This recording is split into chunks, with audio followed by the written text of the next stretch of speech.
प्रत्येक कार्यक्रमात ही गोष्ट सांगतो। मी जे वाईट बोलतो, शिव्या देतो, तुम्हाला एखादं वाईट वाटत असेल, मलाही वाटतं देऊ नये, पण यांना भाषाच दुसरी कळत नाही, त्याला मी करू काय? बरं, सरकोलीच्या या मायबापाच्या शब्दावरती उद्यापासून बोलायचं मी बंद करतो। पण माझ्या एका शब्दाचं आधी उत्तर द्या, तुम्ही नका कस काय म्हणता, मीच बसत नाही। जर समाजातल्या माझ्या काही माय मावल्यांना लोकांना वाटत असलं की मी बोलू नये, तर मी बंद करतो। पण माझ्या प्रश्नाचा अगोदर तुम्ही सगळेजण उत्तर द्या। तुमचे आई बाप घरात बसलेत आणि तुमचा मुलगा दारात बसलेला आहे। तुमच्या दारात येऊन तुमच्या आई वडिलाला कोणीतरी शिव्या देतोय किंवा अपमान करतोय, दारात बसलेलं पोरग गप्प बसन का? जर ते शिव्या देताना पोरग गप्प बसत असलं तर ते आपल्या पोटचंच नाही। मी माझ्या समाजाला मायबाप मानलाय, माझ्या समाजाचा कोणी अपमान करत असलं, पोरांचं वाटोळ करत असलं तर मी गप्प बसणार नाही, घोडेच लावणार। आम्ही काय कोणाच्या बापाचं खात नाहीत, आमचे कष्ट आम्हाला करावं लागतात। आमच्या समाजाच्या मायबापाने स्वतःच्या पायाला चप्पल घेतली नाही, डोक्याला तेल लावलं नाही, पोटाला चिमटा घेऊन 1-1 रुपया मागे टाकलाय आणि लेकरं शिकवलेत। प्रत्येक आई बापानं माझ्या मराठीचं स्वप्न बघितलंय, लोकांच्या बांधावरती किती दिवस कामाला जायचं, किती दिवस कंपनीत कर्मचारी म्हणून काम करायचंय, किती दिवस ऊस तोडायचे, हमाल्या करायच्या, म्हणून पोराला आणि पोरीला शिकवलंय। स्वप्न बघतोय माझा मराठ्यांचा बाप, माझंही पोरग किंवा पोरगी अधिकारी होईल, त्या दिवशी आमचा सुखाचा संसार होईल। म्हणून आमच्या वाट्याला कायम दारिद्र्य ठेवायचंय का? आमच्या लेकीला अधिकारी व्हायचं नाही का? पाप केलं माझ्या मराठ्यांच्या पोराने फडणवीस साहेब। इतके दुर्दैवी निर्णय तुम्ही घ्यायला कशामुळे लागलात? माझा एकट्या मराठ्यांचा समाज देवेंद्र फडणवीसांनी का टार्गेट केलाय? उत्तर तरी द्या। माझा मायबाप समाज मत करतो तुम्हाला, आमच्यावरच उलटवणार। आम्ही जन्म नुसता अन्याय सहन करायला नाही घेतलाय। तुमची मगरुरी मी लवकर मोडून काढणार आहे। शेवटी स्वप्न आम्हाला पण आहेत आणि तुम्हाला पण सांगतो, राजकीय पक्षाला आणि राजकीय नेत्याला बाप मानायचा मराठ्यांनी बंद करा। ज्या दिवशी संकट येईल ना, ज्या दिवशी तुम्ही आजारी पडताल, तुमच्यावरती संकट येईल, त्या दिवशी तुमचा पोरगा किंवा पोरगी तुमच्या तोंडावून आणि पाठवून हात फिरायला येणार आहेत। राजकीय नेता विचारायला येणार नाहीये तुम्हाला। आपल्या पोटचे सोन्यासारखे लेकरं, आपला पोटचा गोळा वायाला जाऊ देऊ नका। या समाजाचा सन्मान वाढवणं आपली जबाबदारी आहे। इतके पोरं आणि पोरी शिकले, सुशिक्षित, बेकार म्हणून घरी आहेत। शिक्षण लय महाग झालंय, आता नाही शिकू शकत आपण। आरक्षणातून तुम्हाला फीस माफ होणार आहेत, तुम्हाला सुविधा मिळणार आहेत, पैसे वाचतील, अधिकारी झाली तर सुखाचा संसार होईल। आपण वेगळ्या विचारानं बाहेर पडा। आता या पश्चिम महाराष्ट्राला म्हणलं जातं काही लोकांकडून, या लोकांचा भाग सदन आहे, यांच्याकडे बागायते आहेत, हे बाहेर येत नाहीत, हे एकजूट होत नाहीत. त्यांना खूप आहे. एकदा सरकोलीत येऊन बघ बरं मराठे किती जमलेत. काय कोण कोणाला नाव ठेवून भरोसाच नाही. टिंगला करण्यातच अर्ध आयुष्य गेलं.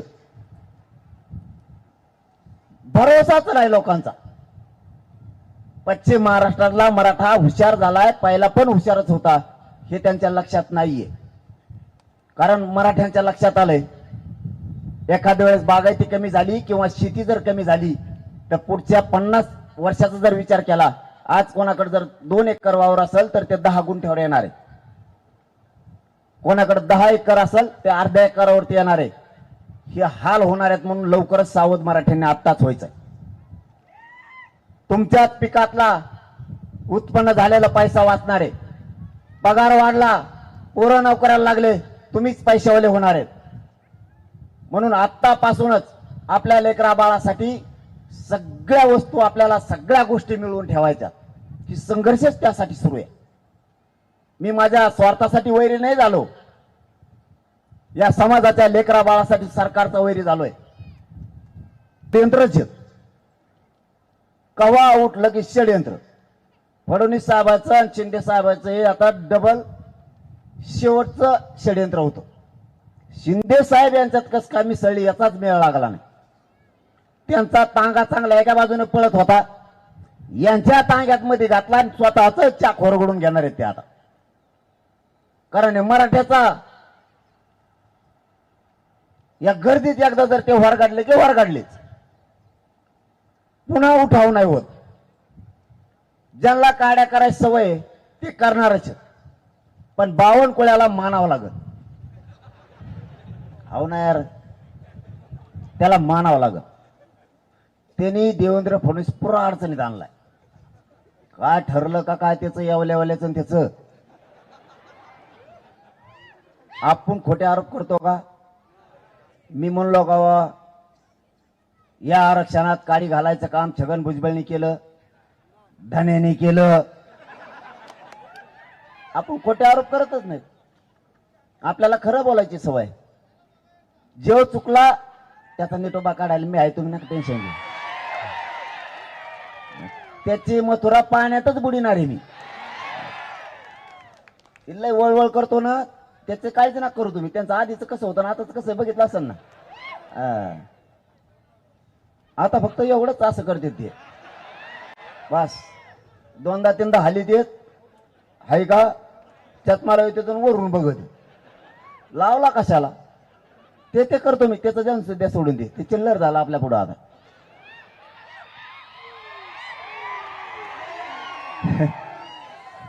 मी खोटे आरोप नाही करत कधी. बावनकुळेने चूक केली बावनकुळेच म्हणणार, शिरसाटने चूक केली शिरसाटच म्हणणार, बाकीच्या बळच नावं घेणार नाही. यांना आपल्यात खोडी करायची गरज नव्हती, पण बावनकुळेने एक काम चांगलं केलंय. मराठ्यांच्या नोंदी करून मराठ्याच्या नेत्याला खुन्नस दिली. सगळ्या पक्षातले भाजप, शिवसेना, राष्ट्रवादी, काँग्रेस, बेसराम सगळ्या पक्षातल्या नेत्याला खुन्नस दिली बावनकुळ्यांनी. तुमच्या छातीवर नाचून मराठ्याच्या नेत्याच्या मी तुमच्या मराठ्यांचे प्रमाणपत्र रद्द करू शकतो, ही खुन्नस मराठ्यांच्या नेत्याला त्यांनी दिली. मराठ्याच्या नेत्याने सुद्धा मराठ्याचं रक्त असल्यासारखं अजिबात वागू नये. एखादा गारीगार ऐकणाऱ्याचं रक्त असल्यासारखं वागावं.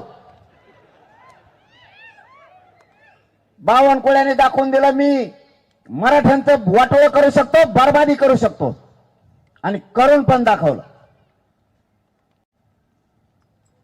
छातीत ठोकून सांगतोय मराठ्यांच्या नेत्याला, तुमच्या डोळ्या देखता मी मराठ्यांच्या पोरांच्या अन्नात माती काढली, विष काढलाय म्हणून. पण आमचे सगळ्या मराठ्यांचा आग्रह आहे, मराठ्याच्या एकाही नेत्यानं याच्यावर बोलू नये, मजा बघावी. अजिबात बोलू नका. जितकं मराठ्यांच्या लेकीबाळीचं लेकरा बाळाचं वाटोळ होईल ते उघड्या डोळ्याने बघा. मराठ्यांच्या तुम्ही पोटी जन्म घेतलाय, इतकं गार रक्त कसं रे तुमचं?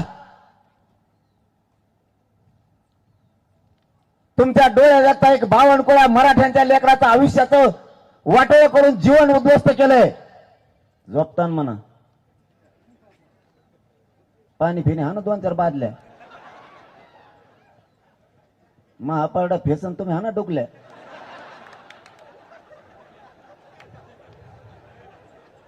लय जाऊ घडकलाय हो आपण ना. फुगीर जाऊनच लय येत आपण फुगिरीच्या बाहेरच जायना आणखी. तो मोबाईल पडला ते लाईव्ह काय होत ती त्याच ध्येय नाही.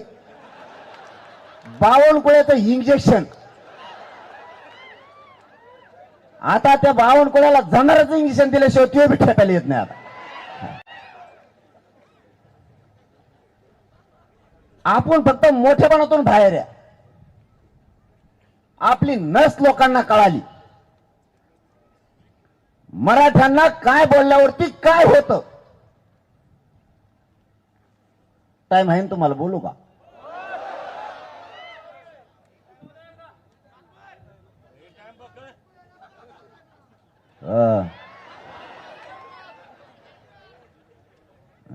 गांडीच बोल मला रातभर ठोईतच. आणि तिकडे मराठी अख्खं वातावरण राज्यात उसळलंय. त्यांच्याकडे काय जाऊ रात्रीची ते माड्याची बैठक दुपारा 3 वाजता होती 1:30 वाजता केली रातची. जातवान मराठी मला बी अभिमान वाटतो. एक बी उठला नाही. जातीत जन्माव तर असल्या मराठ्यांच्या जातीत जन्माव काड्या करणाऱ्याच्या जातीत नाही जन्मायचा. काय करायचं ते समोरासमोर करायचं. हे छत्रपतींचे विचार. मी तिच्या डोक्यात घेऊन मराठा नाही जगात. आपल्याला आता बदलायचंय. आधी जात नंतर पक्ष. बाप जातीला मानायचं, समाजाला मानायचं, नेत्याला आणि पक्षाला नाही. तुम्ही अवश्य सगळ्या पक्षात राहा. आमचं मराठ्यांचं काय दुमत नाही. पण जातीला जेव्हा संकटात सापडेल त्या दिवशी सगळे मराठी एका जागेवरती जातीसाठी उभा राहिले पाहिजे. तुम्ही कुठे राहा, तुम्ही भाजपात राहा, शिवसेना, राष्ट्रवादी, कोंकण बिरा, काय म्हणणं नाही आमचं. पण ज्या दिवशी जातीचा प्रश्न येईल त्या दिवशी सगळ्यांनी एका बाजूने राहायचं, तरच समाज टिकणार आहे. आता आपल्याला बदलायचंय. ए यार बोल बंद कर ना. हे मागच्याच लय काड्या करतात हमेशा. मग नाही सुंबार राहत मला. मग तळमळ तुमच्या लेकरासाठी. महाजीव चालला हे लेकर सुखी करायसाठी. 3 वर्ष झालं ना घर बघतो ना लेकरा बाळा बघतो. माझ्या समाजाचे लेकर लेकीबाळी कशा मोठ्या होत्या याच्यासाठी मी आटापेटा चाललेला आहे. कधी मरण मला माहित नाही. मी इतक्या वेदना आहेत मला शरीरात, तरी मी जीवघेणा निर्णय समाजाच्या हितासाठी घेतोच. शेवटी मी मन मोडून टाकली. लाख मेले तरी चालतील पण लाखांचा पोशिंदा जगला पाहिजे. ती मन मी बंद करून टाकली. लाख मेल्यावर पोशिंद्याला मागं ठेवून काय करतो. हागंदरी उठला ढुदूक त्याला माग. एक मेला तरी चालन पण करोड लेकर सुखी झाले पाहिजेत या विचारानं आपल्याला चालावं लागणार आहे. मी माझी जीवाची बाजी लावून संघर्ष करतो. रक्त जातो रात्रंदिवस. समाजाच्या वेदना हाला अपेक्षा नाही सहन होत. एका दिवस 10-5 हजार कमी पडले तर 50 जणांचे उमरे जावं लागतात. आपल्या आई बापाला जरा डोके चालून बघा. मराठी डोके ठेपायला ना जरा. 10 जणाला विचारून व्याजानं पैसे काढून पोरग किंवा पोरगी शिकावं लागते. आणि नोकरीने लागलं तर उभं आयुष्याचं उद्ध्वस्त होऊन जात आहे. 1% हुकलं तर पोरग घरापर्यंत रडत येत आहे. आपल्यात काही म्हणणारे आहेत की आपल्याकडे भरपूर आहे, कधी उडण माहीत होणार नाही, लय मस्तीत राहू नको. रावण बी असाच म्हणत होता. माझ्याजवळ लय होतो बायको नाही सापडली, पोरग नाही सापडलं. मस्तीच्या बाहेर येऊयात, युग खूप बदललंय. लोक जगाच्या प्रवाहाप्रमाणे वागायला लागलेत. आपल्याला पण बदलावं लागणार आहे. लोकांनी आपली नस ओळखली. एक तर आपल्याला चांगलं कोणी सांगत नाही. आपल्याला जुनं आठवण करून देणारी संख्या लय मोठी आहे, बावनकुळ्यासारखी. चांगलं कोणी सांगतच नाही. आपल्याला पुरे विचार बदल करावं लागणार आहेत. आपल्याला लोक फुगिणारे लई आहेत. इथून पुढे मराठ्यांनी फुगायचं नाही, फुगीर वागायचं नाही. पैशावर व्हायचं कष्ट करून, मग शान के साथ इन करून गॉगल लावून हिंडायचं. रात्रंदिवस आई बापा संग शेतात कष्ट करू लागायचे. मिळेल ती नोकरी करायची, लागल ती व्यवसाय करायचा आणि चिकाटीना करायचा. 2-3 दिवस हॉटेल टाकीत, 15 दिवसांनी बंद. गेला म्हणले साहेबाच्या प्रचाराला. पॉम्पलेट चिटकायला कोणीच नव्हते. साहेब मायाला परिवारातले जवळचे, साहेबामुळे मला जावंच लागतं. साहेबाची मान खाली होता कामा नाही. आणि याचे आई बापा मेले शेतात कामं करू करू, आणि याला साहेबाची मान खाली नेऊन द्यायची. साहेब याला इचिरित नाही. एखादी बार का 100-150 रुपये प्यायला देत असं, त्याच्यावर त्या 150च्या सगळ्या गावाला विषय देत येते. आपल्याला आपल्या विचारात बदल करावा लागेल.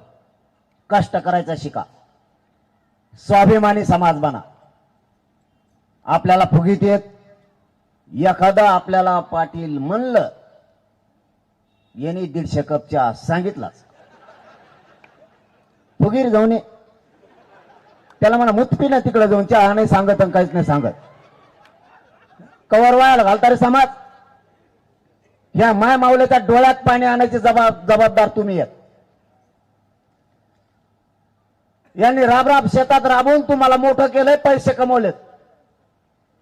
तुम्ही दारू प्यायला लागलात, लोकांच्या मागे हिंडायला लागलात, काहीच काम करणार. या माय मावल्याच्या डोळ्यात तुमच्यामुळं पाणी आहे.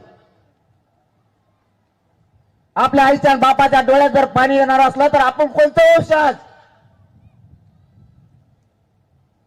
आणि काम करायची, कष्ट करायची लाज काय? कुणी काही पण फुगित. इकडून तिकडून मराठा बदलायचा अंदाज दिसला, लगेच मित्र आपल्याला चिटकतो. बावनकुळ्यासारखा मराठ्याचे वाद थोडे कमी व्हायचा अंदाज दिसला की बावनकुळ्या आलाच. हडप्पा, मोहनजोदडो इतिहासात होता बघ एक धडा, एवढंच दिसायचा हो लोकांना. मराठ्याचं जुळायला लागलं, हळूच देण्यात आणून देणार. तुपल्या आजाला त्या टायमाला 5 मतांनी पाडिलं होतं. झालीच कुठं कुठे मराठी सुरू. हे बावनकुळ्यासारखे मित्र आहेत आपल्याला. उलचिक मराठे एकत्र यायला लागले. तुपल्या आजीला आणि तुपल्या आईला त्याने लग्नाला बोलिलंच नाही, बोलिलं त्या टायमाला कुकूच नाही लावलं. आपण भंडरावरून नकून लावून देतो नाही कुकू. जी बांध फोडायला नाही पाहिजे तोच बांध नेमका आपण फोडणार. 1 एकर जास्त घेणार, बांध फोडून 3-4 लाख रुपये तिकडे घालण्यापेक्षा परत वरून म्हणणार माळावरचं गेलं तरी हरकत नाही, पण याची जिरायचीच. म्हणजे माळावरचं गेलं आणि याचीही जिरली नाही.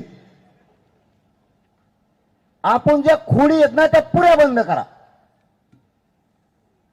समाजाला हिताच्या गोष्टी द्या. समाज उंचीवर न्यायचा असला, त्याची प्रतिष्ठा कमी होऊ द्यायची नसली, आपल्याला बदलावं लागणार आहे. एकमेकाच्या बांध नाही फोडायची. 5-5 पिढ्याचं वैर झालंय आपलं. बोलाना सुद्धा त्या बांधापायी. बांधाचे भांडणं करायचे नाही. आणि आणखीन एक काम, दारू कुणी पेजवू नका. पिणारच आवडाला का कमी लय उंबले दांडगी मला येड्यात काढी. ते गोड बोलून खाली उतरीत, चला चला थोडत जायचं आणि मलाच होरगडीत येत. आणि बाजूला सारखा सारखा तेच म्हणतात आणि मलाच तुडीत येत.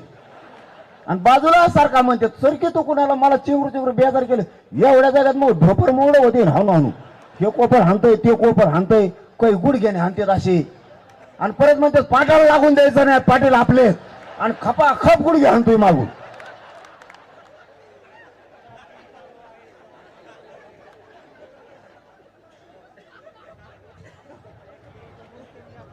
बावनकुळ्या, तुला जर हे गुडघे लागले तर काय होईल? लय चौताळेत मराठी आता. मला गुडघेऊन कळालंय किती चौताळेत. दंडुक जर उचललं तर मूडच तर सोडित नाही जाता. मला इमानदारी सांगा, खोटं बोलायचं नाही. ते बरोबर नाही, दुसरं विचारवले मी. एकाने खोटं बोलायचं नाही. मी समाजाला खोटं बोलत नाही, तुम्हाला मायबाप मानलेलं आहे. इथं दारू कोण कोण पितो? वर हात करा बरं.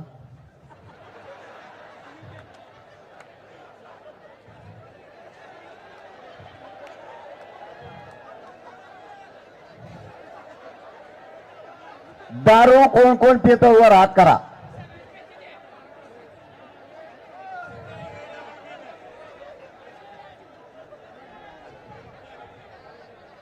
इकडं हात वर नाही झाले याचा अर्थ लय मेंबर दिसते तो इकडं.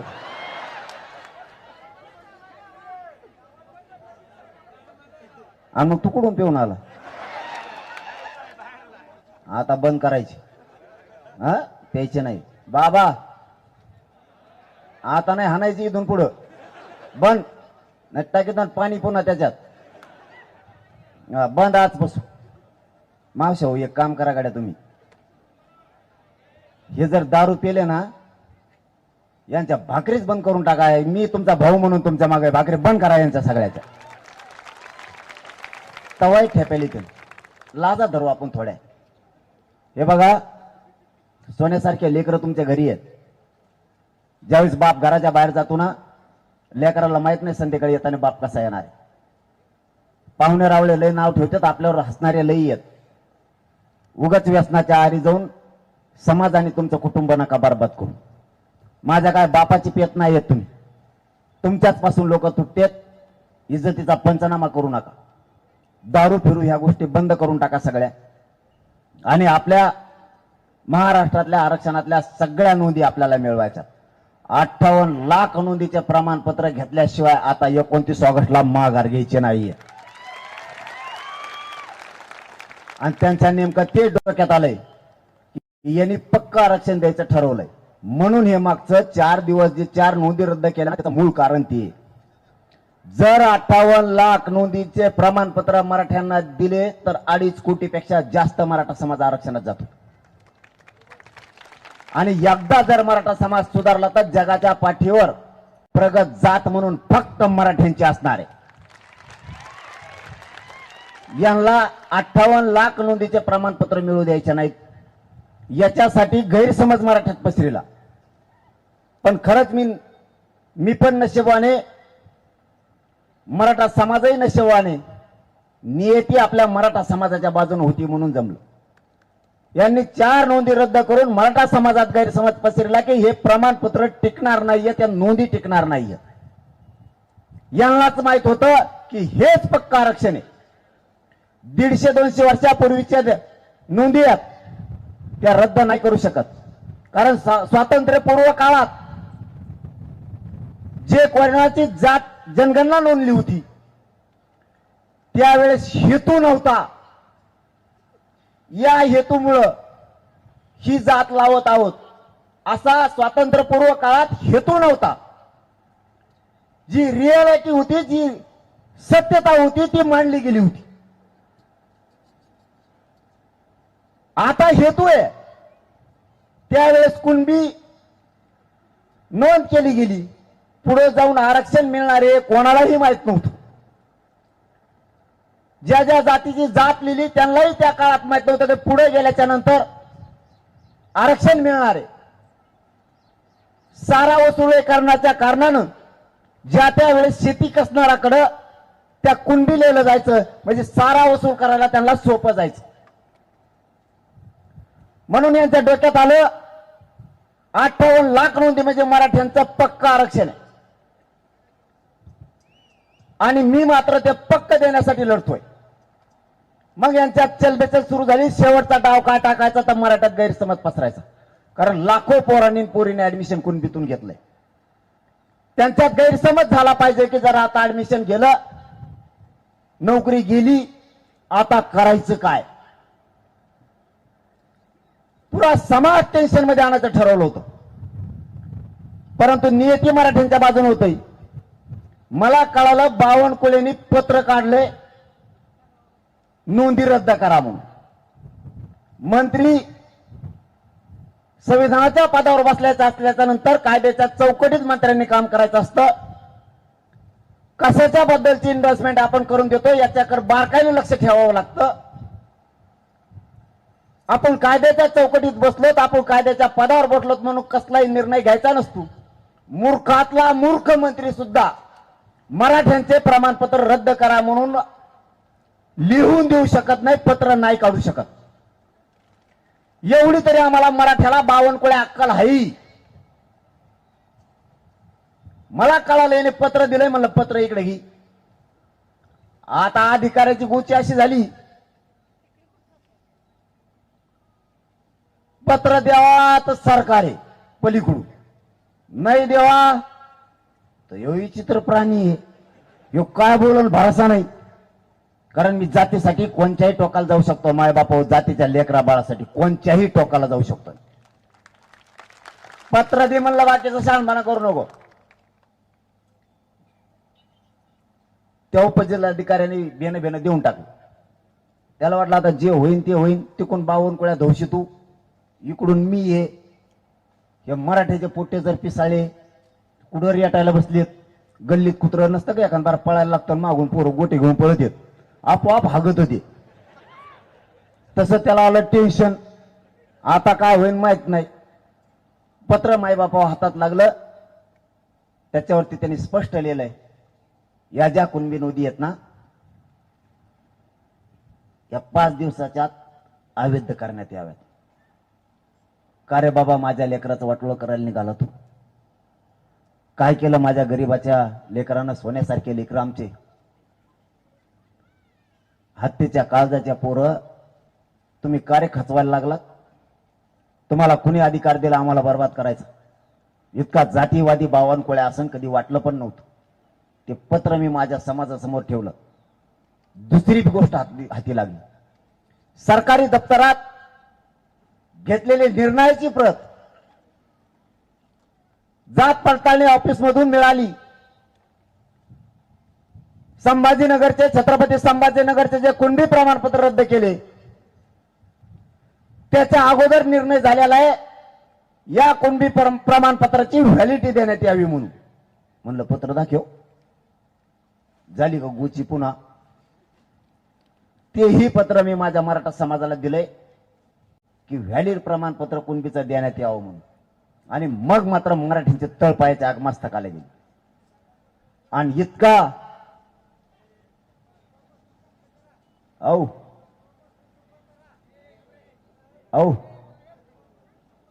खंडोबा बसू, भैरोबा बसू, यार बसून द्या ना. ते लागत ज्याच्यात एक एक माहिती राहून दे, टेकून दे. ती 50 जणांना एकटा बेजार करतो, ते लय अवघड केले. शेजारचे परेशान झालेले असते ना, अर्धे वासानी आणि अर्धे त्याच्या शाखवकू. तिला मेळ बेकार असतो. जा म्हणल्यावर तो ते जास्त येडवून करतो, त्यामुळे जा म्हणू नका, तुम्ही ध्यान देऊ नका. दोनही पत्र आपल्या हाती लागले आणि मराठ्यांच्या लक्षात आलं खरं असून सुद्धा रद्द केलं जात आहे. माय बाबा, मी तरी काय करू? तुम्हाला खरं आरक्षण दिलेलं असेल सुद्धा सरकार दबावपोटी जर रद्द करणार असलं तर तुम्हाला सरकारचा बाप व्हावा लागेल, तेव्हा टिकन, नाही तर कधीच मराठ्याला मोठं नाही होऊ देणार, कधीच नाही. तुमचं सत्य असून जर जात आहे तर खोटं तर टिकूनच देणार नाही. त्या दिवसापासून अशी महाराष्ट्रात लाट उसळली की प्रचंड मोठी. आता माझी तुम्हाला एकच विनंती आहे, त्यांचं एक षडयंत्र हे शेवटचं होतं, ते हाणून पाडलं. त्यांच्या डोक्यात होतं सातारा संस्थांचं आणि कोल्हापूर संस्थांचं गॅजेटेड हे द्यायला लागलाय, हे पक्का आरक्षण. कारण त्याच्यात 3,85,000 नोंदी आहेत. 6.5 लाख पेक्षा जास्त मराठा समाज आरक्षणात चाललाय. सुधारला अख्खा पश्चिम महाराष्ट्र. करोडो लेकरांचं कल्याण होणार आहे, करोडो. त्यांना ते द्यायचंच नाहीये. म्हणून हे माझ्या पुढं संकट त्यांनी आणलं होतं की हे आरक्षण टिकणार नाही, या नोंदी टिकणार नाहीत. तुम्ही व्हॅलिड झालेला रद्द करायला लागलात मराठ्याला, केवढं तरी कळतं ना. आता तुमच्याकडं एकच जबाबदारी, आपल्या समाजाच्या लेकरावरती संकट आलंय. या संकटात समाजाच्या बाजूने उभा राहा. सगळ्या पक्षातल्या नेत्यांना मराठ्यांच्या माझं आव्हान आहे. बावनकुळ्या जर जातीसाठी करत असेल खोटं काम, तर सगळ्या पक्षातल्या मराठ्यांच्या नेत्यानं जातीसाठी खरं काम करायला तुमचे लेकरं मराठ्यांच्या संकटात आले.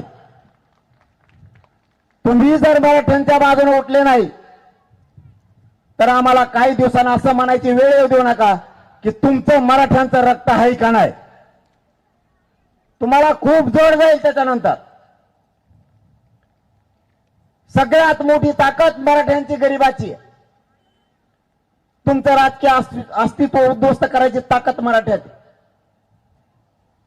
हे जे मंत्री जाणून बुजून करायलेत, यांच्या माग सगळ्या मराठ्यांच्या नेत्यांनी लागलं पाहिजे.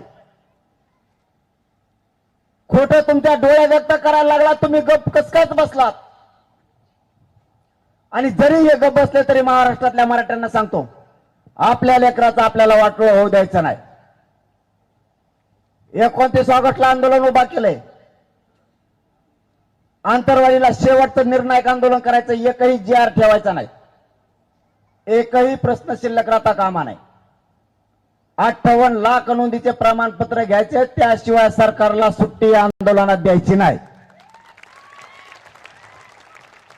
सातारा संस्थान, कोल्हापूर संस्थान, पुणे आणि औंध या 200-250 वर्षापूर्वीच्या नोंदी आहेत. याचे जी.आर काढून तातडीनं लागू करायला लावायचे, त्याशिवाय माघार घ्यायची नाही. हैदराबाद गॅझेटियर नुसार सगळे प्रमाणपत्र मराठवाड्याला घ्यायचे, त्याशिवाय सुट्टी